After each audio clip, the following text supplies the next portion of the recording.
Hello everyone, and once again welcome to NS Online Education. My name is Nayan Kumar, and in this video we're gonna solve a question related to heat transfer. Heat transfer as such इतना important topic नहीं है, just because इससे एक ही question अभी तक आपका पूछा गया है, तो जितना उन्होंने पूछा है उतना ही हम कवर करेंगे. So let's start this video. So the question is which one of the following is the unit of heat transfer coefficient. So आपको बताना है कि हीट ट्रांसफर कोफिशिएंट की यूनिट क्या है. ठीक है, तो थोड़ा सा रिकॉल करते हैं जो हमने पढ़ा हुआ है. तो मैंने आपको पढ़ाया था रेट ऑफ मास ट्रांसफर, तो हमने पढ़ा है रेट ऑफ मास ट्रांसफर, ये हम पढ़ चुके हैं. और आपको याद होगा रेट ऑफ मास ट्रांसफर का फॉर्मूला क्या था बच्चों. रेट ऑफ मास ट्रांसफर का NA equals to KLA with in bracket CAL star minus CAL. देखते हैं वेरिएबल और कोफिशिएंट का मीनिंग क्या था जो हमने लास्ट टाइम देखा था. NA तो रिप्रेजेंट करता है रेट ऑफ मास ट्रांसफर को. KLA क्या रिप्रेजेंट कर रहा था. KLA रिप्रेजेंट कर रहा था मास ट्रांसफर कोफिशिएंट. क्या रिप्रेजेंट करता है ये. मास ट्रांसफर कोफिशिएंट है ये. CL क्या बताया था. CL is the solubility of, अगर हम let us take an example of oxygen, so this will be solubility of oxygen. Okay, because solubility of oxygen क्यों. जस्ट बिकॉज solubility क्या होता है, वो मैक्सिमम कंसंट्रेशन होती है ऑक्सीजन की जो उस लिक्विड के अंदर डिसॉल्व हो सकती है. तो solubility means maximum concentration of that. यहाँ पे हम बात कर रहे हैं ऑक्सीजन की, तो ऑक्सीजन की मैक्सिमम कंसंट्रेशन जो लिक्विड में डिसॉल्व हो सकती है. और CL क्या है. CL आपका बल्क लिक्विड कंसंट्रेशन कितना है, यानी कि जो बल्क लिक्विड है उसमें ऑक्सीजन की कंसंट्रेशन कितनी है, ये आपका CAL है. तो ये सारी चीज़ आपने देखी. और एक और चीज़ मैं आपको जो यहाँ पे बताना चाहूँगा वो है ये जो डिफरेंस है, ये क्या है. ये है आपका कंसंट्रेशन डिफरेंस. कंसंट्रेशन डिफरेंस ये क्या है बच्चों. ये है ड्राइविंग फोर्स. क्या है ये. Driving force. ड्राइविंग फोर्स क्यों है ये बच्चों. ये ड्राइविंग फोर्स इसलिए है क्योंकि अगर कंसंट्रेशन का डिफरेंस नहीं होगा देन डिफ्यूजन नहीं होगा, और डिफ्यूजन नहीं होगा तो बच्चों मास ट्रांसफर भी नहीं होगा. इसलिए क्या है ड्राइविंग फोर्स है कंसंट्रेशन डिफरेंस. क्यों है ये हम लास्ट वीडियो में मैं आपको बता चुका हूं, जहां पे हमने कवर किया है रेट ऑफ मास ट्रांसफर. ठीक है, अब लेकिन क्वेश्चन तो हीट ट्रांसफर से आया, तो हमने मास ट्रांसफर क्यों पढ़ा है. तो इसलिए पढ़ा है बच्चों ताकि हम एक कंपैरेटिवली मैं आपको पढ़ा सकूं, ताकि आप लोगों के लिए इजी हो जाए समझना कि हीट ट्रांसफर किस तरीके से होता है. आप मास ट्रांसफर के कंपैरेटिवली आप उसको पढ़ेंगे तो आपको इजी लगेगा. ठीक है, तो हमें देखना है रेट ऑफ हीट ट्रांसफर. तो जिस तरीके से रेट ऑफ मास ट्रांसफर को NA से रिप्रेजेंट करते हैं, यहाँ पर रिप्रेजेंट किया जाता है रेट ऑफ हीट ट्रांसफर को Q कैप से. किससे रिप्रेजेंट किया जाता है. Q कैप से. इसका मतलब है रेट ऑफ हीट ट्रांसफर किसको रिप्रेजेंट करता है. रेट ऑफ हीट ट्रांसफर को. It is equals to rate of heat transfer किसके इक्वल है. जैसे यहाँ पर KLA क्या होता है, मास ट्रांसफर कोफिशिएंट होता है. यहाँ पर Q कैप जो है वो होता है आपका, यहाँ पर जो sorry mass transfer heat transfer coefficient जो है उसको रिप्रेजेंट करते हैं U से. और U होता है बच्चों यहाँ पर ओवरऑल हीट ट्रांसफर कोफिशिएंट. वैसे एक इंडिविजुअल हीट ट्रांसफर कोफिशिएंट भी होता है जिसको H से रिप्रेजेंट करते हैं, बट इतना डीप में नहीं जाएंगे, इसको ही यहाँ तक ही रहने देते हैं. ठीक है, क्योंकि इतना इंपॉर्टेंट टॉपिक नहीं है और इस फॉर्मूले से हमारा काम हो जाएगा. ठीक है, तो ओवरऑल हीट ट्रांसफर कोफिशिएंट दोनों का फॉर्मूला सेम होता है, बस U की जगह पे H लिख सकते हैं अगर आप इंडिविजुअल हीट ट्रांसफर निकाल रहे हैं. अगर आप ओवरऑल हीट ट्रांसफर निकाल रहे हैं तो यहाँ पर U लिख देंगे.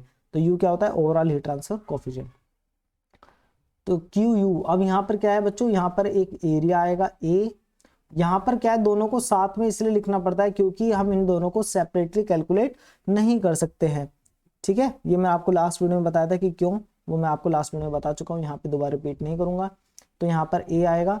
A यहाँ पर किस चीज को रिप्रेजेंट करता है. A रिप्रेजेंट करता है आपका एरिया को. किसको रिप्रेजेंट करता है. एरिया. ये कौन सा एरिया है. ये बच्चों वो एरिया है जिसके अक्रॉस जो है आपका हीट ट्रांसफर हो रहा है. ठीक है, देन एक फिर क्या आएगा, जैसे यहाँ पे ड्राइविंग फोर्स है यहाँ पर भी एक ड्राइविंग फोर्स है. तो हीट ट्रांसफर किस वजह से होता है, आपको पता है हीट ट्रांसफर होता है from high temperature to lower temperature. तो यहाँ पर आएगा एक डेल T. डेल टी क्या है, डेल टी आपका रिप्रेजेंट कर रहा है टेम्परेचर डिफरेंस को। किसको रिप्रेजेंट कर रहा है, टेम्परेचर डिफरेंस, यानी कि हाई टेम्परेचर और लोअर जो लो टेम्परेचर है उनका बीच का डिफरेंस कितना है, ठीक है। तो ये क्या है, टेम्परेचर डिफरेंस है। और ये क्या रिप्रेजेंट करता है, ये यहाँ पर इसके केस के लिए क्या है, ये यहाँ पर इस केस के लिए ये ड्राइविंग फोर्स है। जिस तरीके से वहां पे कंसंट्रेशन डिफरेंस था ड्राइविंग फोर्स, यहाँ पर आपका टेम्परेचर डिफरेंस ड्राइविंग फोर्स है। इज दैट क्लियर, यहाँ तो कोई प्रॉब्लम आपको नहीं होनी चाहिए। ये जो रेट ऑफ मास ट्रांसफर हमने पढ़ा है, ये हमने पढ़ा था कि गैस बबल है, उसके बाहर आपका लिक्विड है। तो आपका गैस बबल के अंदर क्या है, गैस बबल के अंदर आपका ऑक्सीजन है। तो ऑक्सीजन जो है उसका हमने ट्रांसफर पढ़ा था रेट ऑफ मास ट्रांसफर में, कि इस बबल के अंदर जो ऑक्सीजन है उसका ट्रांसफर अक्रॉस दिस बबल, ये इस तरीके से, ठीक है। और यहाँ पर सेल्स होंगी, ठीक है। तो ये अक्रॉस दिस बबल, तो लिक्विड के अंदर जो ट्रांसफर है इस ऑक्सीजन का, वो हमने पढ़ा था रेट ऑफ मास ट्रांसफर में। तो रेट ऑफ मास ट्रांसफर में ध्यान से सुनिए मेरी बात, रेट ऑफ मास ट्रांसफर में क्या होता है, रेट का मीनिंग होता है डी बाई डी टी। और किसका ट्रांसफर हो रहा है बच्चों, ऑक्सीजन का। जब ऑक्सीजन का ट्रांसफर होगा तो अंदर तो ऑक्सीजन की कंसंट्रेशन डिक्रीज होगी और लिक्विड के अंदर कंसंट्रेशन इंक्रीज होगी। तो इसका मतलब चेंज इन कंसंट्रेशन की बात कर रहे हैं यहाँ पे, किसकी, ऑक्सीजन की। तो change in oxygen concentration with respect to time will be equals to rate of mass transfer, ठीक है। तो ये मैंने क्यों बता रहा हूँ आपको, ये इसलिए बता रहा हूँ ताकि हम यूनिट बना सकें। तो कंसंट्रेशन की यूनिट क्या होती है, टाइम की यूनिट क्या होती है, आप मुझे बता दीजिए। कंसंट्रेशन की वैसे अलग अलग यूनिट होती हैं, कोई एक यूनिट आप बता सकते हैं, जैसे मोलैरिटी भी कंसंट्रेशन की यूनिट है। बट यहाँ पे हम बात करेंगे ग्राम पर लीटर की। किसकी बात करेंगे, सिंपल यूनिट जो है वो है ग्राम पर लीटर। तो एक सिंपल यूनिट है। वैसे मोलैरिटी भी लिख सकते हैं आप लोग, ठीक है, वो आपका अपना चॉइस है कि आप कंसंट्रेशन किस यूनिट में लेना चाहते हैं। टाइम किस में होता है, सेकंड में। तो इसका यूनिट क्या बना, इसका यूनिट बना ग्राम पर लीटर पर सेकेंड, ठीक है। तो ये यूनिट किसकी है, ये है रेट ऑफ मास ट्रांसफर की, ठीक है। KLA की यूनिट क्या होती है, मास ट्रांसफर कोफिशिएंट, इसकी यूनिट होती है पर सेकेंड। कंसंट्रेशन की आपकी यूनिट पता ही है, कंसंट्रेशन यूनिट होती है ग्राम पर लीटर, ठीक है। तो ये सारी चीजें आपको क्लियर हो गई। यूनिट क्यों, क्योंकि हमें यूनिट ही फाइंड आउट करनी है। बट बच्चों यहाँ पर ये यूनिट अलग है और यहाँ पर हीट ट्रांसफर के केस में यूनिट अलग हो जाती हैं। जैसे कि एक एग्जांपल में एक और लेके बताता हूँ, dx/dt। ये dx/dt क्या था, ये हमारा था rx और ये रिप्रेजेंट करता है ग्रोथ रेट को। किसको रिप्रेजेंट करता था, ग्रोथ रेट को। तो ये था न्यू एक्स। तो इसकी यूनिट भी सेम ही होती है, ग्राम पर लीटर पर सेकेंड। इसकी यूनिट क्या थी, इसकी यूनिट थी पर सेकेंड और इसकी यूनिट थी ग्राम पर लीटर। तो देख सकते हैं काफी सिमिलरिटी है सारे सभी फॉर्मूलेज में।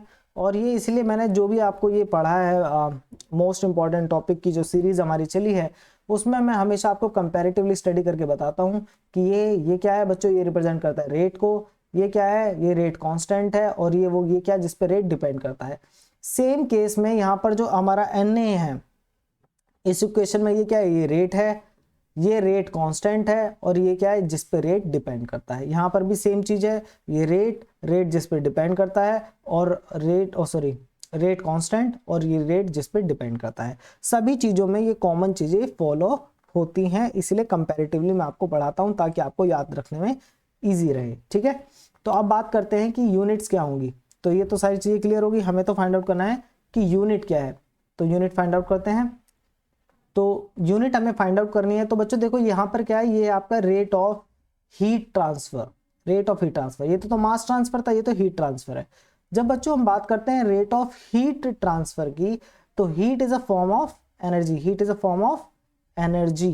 तो ये कोई मास नहीं है, ये एक एनर्जी है। अब ये मास नहीं है तो इसकी कंसंट्रेशन नहीं हो सकती। आप मेरी बात समझ रहे हैं, मास की तो कंसंट्रेशन होती है, ये क्या है, एनर्जी है। तो एनर्जी की कंसंट्रेशन नहीं है, एनर्जी, तो heat is a form of energy. तो इसका फॉर्मूला क्या होगा, इसका फॉर्मूला होगा d/dt, और विद इन ब्रैकेट क्या आएगा, एनर्जी, यानी कि एनर्जी में कितना चेंज आ रहा है with respect to time, that will be equals to rate of heat transfer, ठीक है।